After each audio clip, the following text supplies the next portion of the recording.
Report కూడా అన్నగారికి చూపించడం జరిగింది. అన్నగారు ఇప్పుడు అదే చెప్పారు, మేము మీకు అండగా ఉంటాం, మా లీగల్ టీం మీకు అండగా ఉంటుంది, మీకు ఏదైతే అనక రావాల్సిన ఎస్సీ ఎస్టీ యాక్ట్ ప్రకారం బెనిఫిట్స్ ఏదైతే ఆపేశారో దాన్ని కూడా మనం పోరాటం చేద్దామని చెప్పడం జరిగింది. మరి అదే విధంగా సిబిఐ కూడా ఎందుకు తీసుకోదు,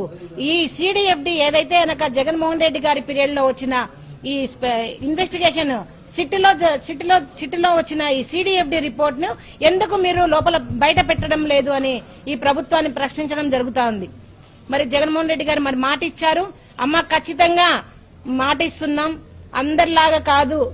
ముఖ్యంగా పవన్ కళ్యాణ్ గారి లాగా మాట ఇచ్చి మర్చిపోయే ప్రసక్తే లేదు, మీకు ఖచ్చితంగా న్యాయం జరుగుతుందని మరి నాకు అన్నగారు భరోసా ఇవ్వడం జరిగింది. మరి అదే విధంగా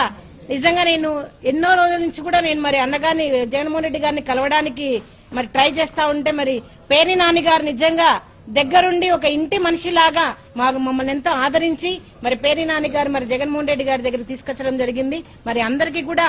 ఈ రోజు నిజంగా మీడియా ముఖానికైతే మీడియా మొత్తం మిత్రులకు మరి పేర్ని నాని గారికి జగన్మోహన్ రెడ్డి గారికి